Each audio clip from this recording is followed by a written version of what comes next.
좀 자신감 뿜뿜하신 것 같은데요. 아니요, 이게 질병이기 때문에 좀 다른 거구나. 자신을 쓸 어떤 그런 건 아니고요.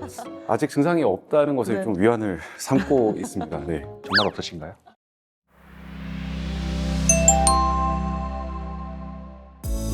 네, 여러분 안녕하십니까? 오늘은 전립선 비대증 치료에 관한 뻔한 이야기가 아닌 조금은 TMI스러운 이야기 나눠볼까 합니다. 그래서 오늘 특별히 이 분야의 전문가 세 분을 모셨는데요. 원장님들 안녕하세요. 안녕하세요. 네, 카메라 보고 인사 부탁드립니다.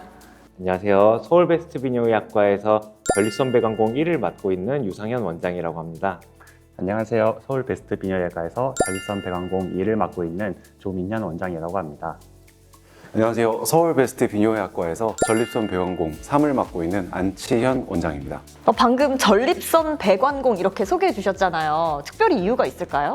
사실 전립선 비대증의 핵심 중에 하나가 전립선 요도, 그러니까 요도의 일부를 전립선 비대 조직이 막으면서 여러 가지 불편한 점들이 생기는 그런 질환이라고 말씀드릴 수 있겠는데요. 그래서 저희는 전립선 비대증을 해결하게 되면 전립선 요도를 뻥 뚫어드리는 그런 역할을 주로 하고 있습니다. 그래서 스스로 전립선 배관공이다 이렇게 말씀드리고 있습니다. 아, 그렇군요. 그래서 저희가 준비한 게 있습니다. 원장님들의 전립선 초음파 사진을 저희가 준비를 했는데 이거 공개해도 괜찮은 건가요? 해야죠.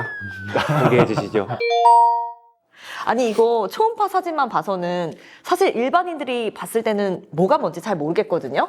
그리고 이거 원장님들의 개인적인 초음파 사진이기 때문에 누가 가장 큰 전립선을 가지고 있는지 이것도 좀 설명해 주세요. 전립선 초음파 검사는 직장 안에 작은 탐색자를 삽입해서 전립선의 상태를 알아보는 검사입니다.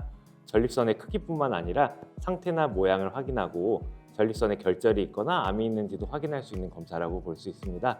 저희 세 원장들 중에서는 여기 가장 왼쪽에 계신 안채영 원장님의 전립선이 가장 크다고 보실 수 있을 것 같습니다. 좀 자신감 뿜뿜하신 것 같은데요. 아니요, 이게 질병이기 때문에 좀 다른 거구나. 자신을 쓸 어떤 그런 건 아니고요. 아직 증상이 없다는 것에 네. 좀 위안을 삼고 있습니다. 네. 네, 그래서 저희가 전립선 비대증과 남성 호르몬의 관계를 챗 GPT에 물어봤는데요. 남성 호르몬이 뿜뿜하면 전립선이 비대해진다고 하더라고요. 그렇다면 전립선이 큰 사람이 보통 사람들보다 정력이 더 세다거나 뭐 이런 혜택이 있을까요? 전립선이 제일 큰 원장님께서 말씀 좀 해주세요.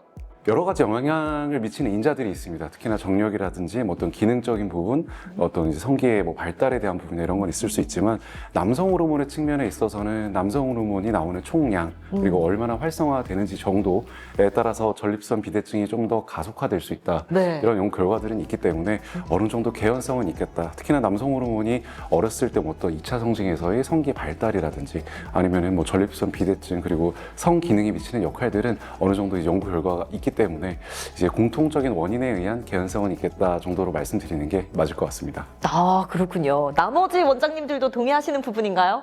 네, 대체적으로 맞는 경향성을 가진 맞은 것 같습니다.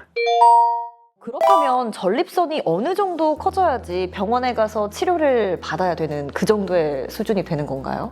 사실 절대적인 크기만 가지고 기준을 정하기는 좀 어렵습니다. 일반적인 성인 남성의 전립선 크기는 약 20g 정도로 알려져 있는데요. 대체적으로 저희 병원에 내원하시는 환자분들을 보면 한 30g 정도, 25g, 30g 정도부터 증상이 발생하시는 분도 있고 간혹 가다가는 80g 혹은 100g이 되도록 증상이 거의 없이 혹은 잘 모르고 지내시다가 발견이 돼서 늦게 오시는 분도 있습니다. 가장 중요한 것은 이제 본인이 느끼는 증상, 소변 주기가 가늘어지는 세뇨라든지 밤에 소변을 보러 깨시는 야간요 같은 소변 관련된 증상이 불편해지기 시작한다면 내원하셔서 검사를 해보시는 게 좋겠습니다. 그리고 제가 또 궁금한 게 생겨서 챗 GPT에게 또 물어봤거든요. 전립선 비대증 치료 중에서 어디서 많이 본 이름이 있더라고요. 제가 아는 분이 탈모약을 먹고 있는데 탈모를 가지신 분들 전립선이 무럭무럭 자랄 가능성이 있는 건가요? 네, 탈모와 전립선 비대증은 같은 원인의 호르몬에 의해서 촉진이 되는데요. 디하이드로테스토스테론이라고 하는 남성 호르몬의 일종에 의해 발생하게 됩니다. 이 호르몬은 전립선 세포를 증식시켜서 전립선 비대증을 유발하고 모낭 세포를 수축시키기 때문에 탈모를 유발시키게 됩니다.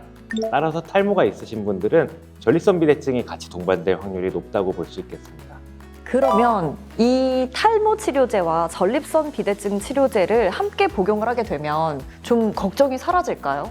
어느 정도 성장을 억제하는 효과는 있을 수 있겠지만 완전히 전립선 비대증을 예방할 수는 없습니다.